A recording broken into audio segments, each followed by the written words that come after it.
Assalamualaikum warahmatullahi wabarakatuh. Apa kabar sahabat beriman? Allah merupakan Tuhan semesta alam. Dialah yang menciptakan jagat raya ini beserta makhluk-makhluk di dalamnya. Semua makhluk yang diciptakan Allah wajib tunduk kepada perintah-perintah Allah dan menjauhi segala larangannya. Manusia adalah makhluk ciptaan Allah yang sempurna karena diberikan akal sehat untuk berpikir. Namun akal atau pengetahuan yang diberikan oleh Allah kepada manusia sangatlah sedikit. Sehingga kita tidak perlu memikirkan hal-hal yang sangat jauh dari kemampuan akal kita. Seperti menanyakan hal-hal yang sangat mustahil untuk diketahui oleh kemampuan akal. Misalnya menanyakan siapa yang menciptakan Allah, bagaimana rupa atau wujud Allah, dan lain sebagainya. Karena hal itu sangatlah mustahil untuk dicapai oleh akal manusia. Namun sebelum lanjut, mari bersama tebar syiar Islam dengan klik tombol subscribe, like, and share. Untuk berbagi informasi bermanfaat. Amin ya robbal alamin.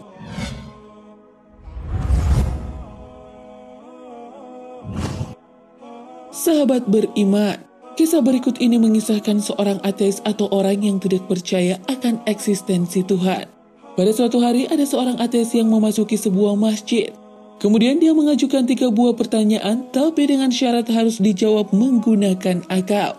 Artinya pertanyaan yang dia ajukan tidak boleh dijawab dengan dalil.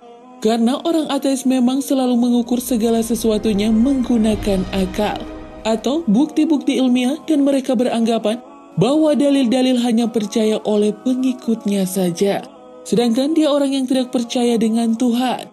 Oleh karena itu, ia memberikan syarat agar pertanyaannya tidak boleh dijawab menggunakan dalil.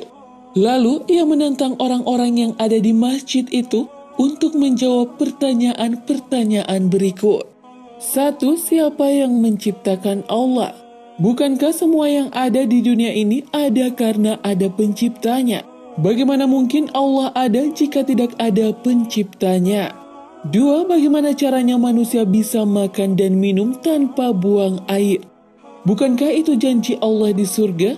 Dan pertanyaan terakhir, kalau iblis itu terbuat dari api, lalu bagaimana bisa Allah menyiksanya di dalam neraka?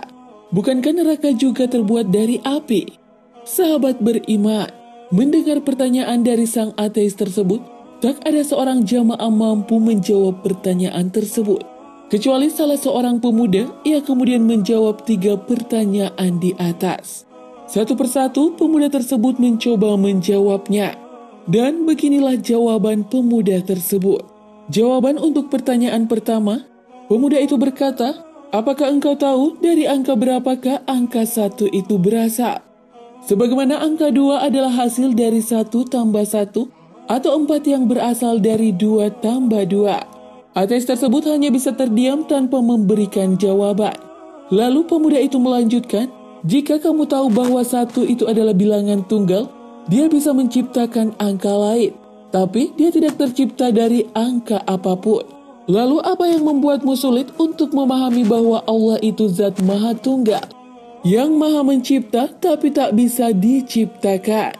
Lalu lanjut jawaban kedua.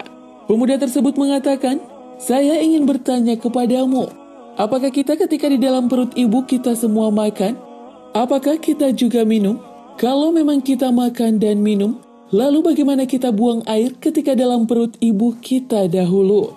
Jika engkau dulu percaya bahwa kita dulu makan dan minum di perut ibu, dan kita tidak buang air di dalamnya, lalu apa yang membuatmu sulit untuk percaya bahwa di surga kelak kita akan makan dan minum juga tanpa buang air?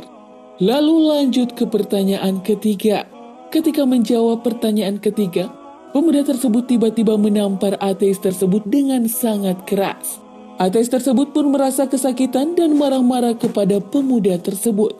Lalu pemuda tersebut berkata, tanganku ini terlapisi kulit, tanganku ini dari tanah, dan pipimu juga terbuat dari kulit dari tanah juga. Lalu jika keduanya dari kulit dan tanah, bagaimana bisa engkau merasa kesakitan ketika saya menamparmu? Bukankah keduanya juga tercipta dari bahan yang sama, sebagaimana iblis atau setan dari api di neraka? Ateis tersebut hanya bisa terdiam dan tertunduk tanpa bisa membantah apapun.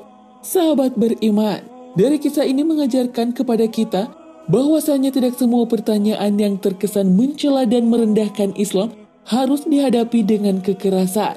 Justru kita harus menghadapi hal-hal seperti itu dengan ilmu. Seperti pemuda tadi yang dengan cerdas mampu menjawab pertanyaan-pertanyaan yang mungkin bagi kita pertanyaan tersebut sangatlah sulit untuk dijawab.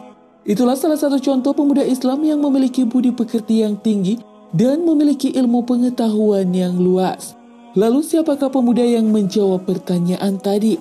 Ada yang mengatakan bahwa beliau adalah Imam Abu Hanifah rahimahullah ketika beliau masih muda. Demikianlah, semoga kisah ini dapat bermanfaat untuk kita semua.